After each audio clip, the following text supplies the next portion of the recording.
Supreme court बनाम केंद्र सरकार की बहस को शुरू करवा दिया है।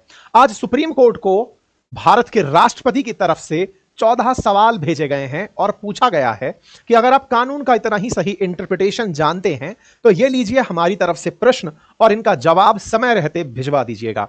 सुप्रीम कोर्ट के द्वारा अब इन जवाबों की प्रतीक्षा है, क्योंकि न्यायपालिका को आर्टिकल 143 के तहत राष्ट्रपति को सलाह देने का अधिकार है, या उल्टा कहिए कि राष्ट्रपति आर्टिकल 143 के तहत न्यायपालिका से सलाह मांग सकता है। लेकिन यह सलाह मांगने की कहानी क्या है और यह किस तरह का प्रश्न है जो राष्ट्रपति सुप्रीम कोर्ट से पूछ रहे हैं? और यह सवाल इसलिए क्योंकि अल्टीमेटली जब कोई जवाब आएगा तो कहीं वो जवाब ही कानून ना बन जाए।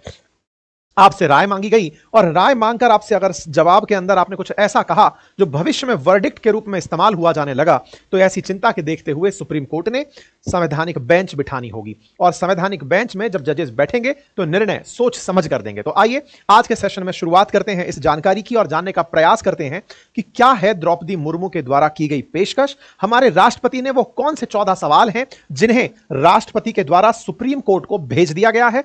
राष्ट्रपति पर चूंकि डेडलाइन लगाई गई थी, इसलिए राष्ट्रपति ने सुप्रीम कोर्ट के सामने एक दीवार खड़ी कर दी है। यह सारा मसला शुरू कहां से हुआ? शुरू हुआ जब सुप्रीम कोर्ट के द्वारा तमिलनाडु राज्य में चल रहे राजनीतिक घमासान, जिसमें राज्य सरकार बनाम गवर्नर के बीच की खींचतान पर सुप्रीम कोर्ट ने आदेश देते हुए राष्ट्रपति को 3 महीने के भीतर फैसला सुनाने का आदेश दे दिया था। कहा था कि आप अपने पास किसी भी बिल को 3 महीने से ज्यादा होल्ड नहीं कर सकते। और जब राष्ट्रपति बिल को होल्ड नहीं कर सकते, इस बात से राष्ट्रपति समेत सरकार के अधिकांश लोग परेशान हो गए कि इसका मतलब सुप्रीम कोर्ट ने राष्ट्रपति को आदेश दे दिया है कि आपको 3 महीने के भीतर भीतर आपको यह सारा काम सेटल करना होगा। तो आइए मैं आपको ये 3 महीने की पूरी कहानी सुनाता हूं, जिसके चलते उपजे विवाद में उपराष्ट्रपति ने सुप्रीम कोर्ट को टिप्पणी करते हुए कहा कि आप लोग आर्टिकल 142 का उपयोग न्यूक्लियर मिसाइल की तरह कर रहे हैं। वहीं कांग्रेस के साथ जुड़े रहे पूर्व नेता कपिल सिब्बल ने कहा कि आप इंदिरा गांधी जी का समय भूल गए, जब कोर्ट के कहने पर उन्हें अपना पद छोड़ना पड़ा था, उनकी सांसदी चली गई थी। इस तरह से सत्ता पक्ष और विपक्ष में लंबा घमासान भी रहा। इस पर हमने डिटेल में ऑलरेडी इसी चैनल पर सेशन किया हुआ है, लेकिन आज जहां से यह मसला शुरू हुआ वहीं से लेकर चलते हैं। वर्तमान में भारत के अंदर नए सीजेआई बीआर गवई हैं और उनके लिए पहला चैलेंज यह है कि कि भाई जरा बताइए कि राज्यपाल के पास विकल्प क्या हैं। आपने तो कह दिया कि उन्हें तत्काल प्रभाव से साइन करके देना है। अच्छा, सुप्रीम कोर्ट ने ऐसा क्या कहा था जिस वजह से यह प्रश्न बने? असल में सुप्रीम कोर्ट ने अपने आदेश में यह कह दिया था आर्टिकल 142 की ताकत का उपयोग करते हुए कि राज्यपाल को जब काउंसिल ऑफ मिनिस्टर जो राज्य की है, अगर वो अपनी तरफ से बिल पास करके भेजे तो राज्यपाल की ड्यूटी है कि उसे वो पास करे। अगर वो पास नहीं करता और वापस लौटाता है तो कारण बताए, और अगर कारण बताने के बाद फिर से काउंसिल ऑफ मिनिस्टर पास कर दे, अब तो उसकी जिम्मेदारी ही है कि वो पास करे।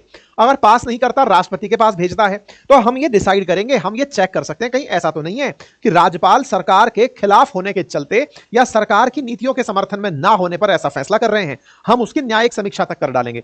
तो एक तरह से राज्यपाल को सुप्रीम कोर्ट ने किसी भी काम का नहीं छोड़ा। राज्यपाल की पावर को इतना न्यून कर दिया कि राज्यपाल पद, या फिर कहिए कि केंद्र सरकार के द्वारा जो अपने प्रतिनिधि विभिन्न राज्यों में भेजे जाते हैं, उन प्रतिनिधियों का पद बहुत ही सूक्ष्म प्रतीत होने लगा। राज्यपाल का महत्व ही लगभग खत्म के बराबर हो गया। इतना ही नहीं, सुप्रीम कोर्ट ने अपनी ताकत का उपयोग करते हुए राष्ट्रपति तक को नाप दिया और कह दिया कि आप भी अपने पास किसी राज्य से आए हुए बिल को 3 महीने से ज्यादा नहीं रोक सकते। अगर आपने उस बिल को 3 महीने से ज्यादा रोका तो पहले तो कारण बताना उस राज्य को, और दूसरी इंपॉर्टेंट बात, अगर आपने राज्य के फैसले के विरुद्ध यानी कि राज्य की मंशा के विरुद्ध कोई फैसला लिया है तो वह हमारी न्यायिक समीक्षा के दायरे में होगा। हम चेक करेंगे कि आपने ऐसा क्यों किया। इसका मतलब सुप्रीम कोर्ट लपक से राज्यपाल से ऊपर बैठा और फिर जाकर के सुप्रीम कोर्ट राष्ट्रपति के ऊपर सिर पे जाके बैठ गया और कहा करो साइन। मैंने कहा करो साइन, और अगर नहीं कर पाए 3 महीने की मोहलत है, अदरवाइज हम चेक करेंगे, और हमको कन्विंस होना चाहिए।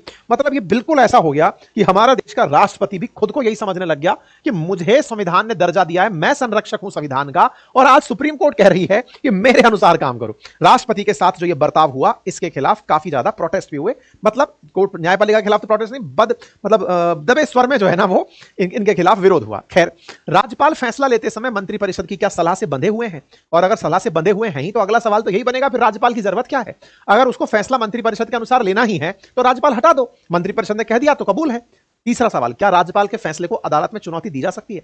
राज्यपाल ने फैसला कर दिया तो हम ये मान लें कि अब इसको सुप्रीम कोर्ट में चैलेंज करेंगे या फिर जाकर के न्यायपालिका में चैलेंज करेंगे। क्या आर्टिकल 361 राज्यपाल के फैसलों पर न्यायिक समीक्षा को पूरी तरह रोक सकता है? अगर संविधान में राज्यपाल के लिए कोई समय सीमा तय नहीं है तो क्या अदालत कोई समय सीमा तय कर सकती है? क्योंकि आपने कह दिया कि 1 महीने में फैसला देना है और राष्ट्रपति को कह दिया 3 महीने में फैसला देना है।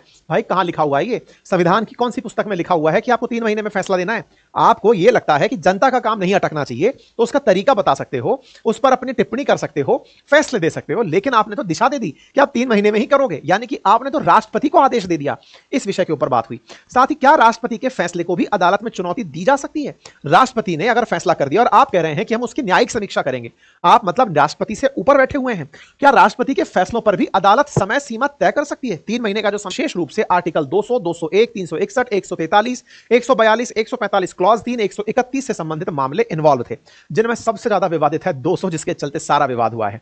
असल में जब भी कोई विधानसभा अपनी विधानसभा से कोई सरकार, काउंसिल ऑफ मिनिस्टर विधानसभा से कोई कानून पास करवाती है और राज्यपाल के पास भेजती है, तो राज्यपाल के पास 4 ऑप्शन होते हैं। या तो वो उसको परमिशन दे दे, फाइल को परमिशन दे दी, या मंजूरी को रोक ले कि भाई रुको अभी मैं नहीं दे सकता, या राष्ट्रपति के पास भेज दे कि साहब देखो मुझे ऐसा लग रहा है कि इसमें मूल अधिकार जैसी चीजें या नीति निर्देशक जैसी चीजें प्रभावित हो रही हैं, तो आप इसको राष्ट्रपति से एक बार पूछ लीजिए, और पुनर्विचार के लिए विधानसभा को भेज सकता है कि मुझे इसमें थोड़ा गड़बड़ लग रहा है, एक काम करिए कि आप इसे विधानसभा से जाकर कंफर्म कर लीजिए, वहां से पता चल जाएगा। ठीक है साहब।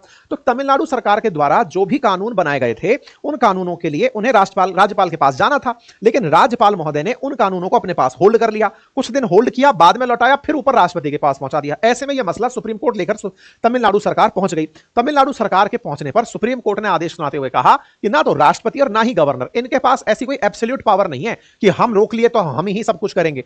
समय से फैसला लेना होगा, 3 महीने के अंदर राष्ट्रपति को, राज्यपाल को 1 महीने के अंदर। अगर नहीं लिया तो हम जुडिशियल रिव्यू करेंगे, और अगर आप फैसला लेने में देरी कर रहे हैं तो राज्य को उसका कारण बताएंगे, और सुन लीजिए बार बार बिल को आप लौटाएंगे नहीं कि लीजिए नहीं कर रहे हैं। ये बिल्कुल ऐसे ही, मतलब ये केवल सुप्रीम कोर्ट पे नहीं, सरकारों पर ही नहीं, ये सब जगह आने वाला कानून होना चाहिए कि भाई ऐसे तो अधिकारियों के पास भी होना चाहिए, अधिकारियों को आदेश होना चाहिए कि आपको बिल पास करना ही है। फिर तो सरकारों का सिस्टम ही क्या रहेगा, फिर तो रोबोट ही बैठा दो ना, रोबोट ही कर लेंगे, टक टक टक टक, भाई ये पॉइंट मैच करो और आगे निकालते हुए ले जाओ। ये अपने आप में बड़ा मसला फैल गया है दोस्तों। ऐसे में गवर्नर और राष्ट्रपति की पावर जो है पूरी तरह कॉम्प्रोमाइज होती दिखती है। आपके दिमाग में एक पैरेलल प्रश्न चलना शुरू होगा, और वो प्रश्न बड़ा अच्छा होगा। सही तो है सर, अगर कोई राज्य सरकार अपने द्वारा कोई कानून पास कराना चाहती है तो राज्यपाल को दिक्कत क्या है? चुनी हुई सरकार अगर ऐसा चाहती है तो बहुत बढ़िया, आप सही कह रहे हैं। लेकिन विचार कीजिए कि चुनी हुई सरकार कुछ ऐसा फैसला करे जो देश के हितों के खिलाफ हो, अर्थात कोई सरकार ऐसा फैसला लेने जा रही हो जिससे कि फैसला, जैसे तमिलनाडु ने थोड़े दिन पहले कहा कि हम तो अपने आप को थोड़ा ऑटोनॉमस टाइप से फील कराना चाहते हैं, मतलब अपने आप को एक स्वतंत्रता की तरफ ले जाते हुए दिखाई देते हैं। ऐसे में अगर राज्यपाल कुछ भी किसी भी गतिविधि से यह महसूस करता है कि इससे देश की एकता अखंडता को नुकसान हो सकता है, तो राज्यपाल हो सकता है उस बिल को रोकना चाहे, क्योंकि राज्यपाल को अल्टीमेटली केंद्र सरकार ने अपना रिप्रेजेंटेटिव बना के भेजा ही इसलिए है ताकि वो पूरी राज्य की मंशा तो समझ सके कि चल क्या रहा है राज्य में। अगर केंद्र अपने नुमाइंदों के माध्यम से यही ना पहचान पाए कि वो राज्य क्या चाहता है, तो फिर राज्यपाल का होने का मतलब क्या है? और फिर देश की फेडरल स्ट्रक्चर में जो आप कहते हैं कि केंद्र जो है वो मजबूत होना चाहिए, वो केंद्र मजबूत कैसे होगा? फिर तो उसके साथ दिक्कत हो जाएगी। इसी वजह से ये सारे के सारे प्रश्न उठते हुए आए, यानी कि आप टाइम लिमिट जो फिक्स किए ना, उसने सारे के सारे मसले खड़े कर दिए। तमिलनाडु से शुरू हुआ यह मसला अब केंद्र सरकार और सुप्रीम कोर्ट के बीच पहुंच चुका है। तमिलनाडु ने तो अपने 10 कानून बना लिए, लेकिन इसके खिलाफ धनखड़ साहब खूब गरजे और उन्होंने कहा सुप्रीम कोर्ट ने जो पावर ली है वो 142 की है, और 142 का जो उपयोग इन्होंने किया है वो बिल्कुल एकदम मिसाइल की तरह है। It is a nuclear missile. और सच बात यह है कि जब इसको शुरुआत में डाला गया था ना, इस आर्टिकल को सुप्रीम कोर्ट की ताकत के लिए डाला गया था इस तरीके से। कई बार ऐसा होगा कि कुछ विषयों पर हमें भी नहीं पता है कि फ्यूचर में क्या होगा, मतलब अवशिष्ट शक्तियों के रूप में सुप्रीम कोर्ट को ताकत दी गई थी, लेकिन सुप्रीम कोर्ट अब उसका एब्सोल्यूट सेंस में उपयोग करने लगी है, इसलिए इसका अब विरोध होने लगा है।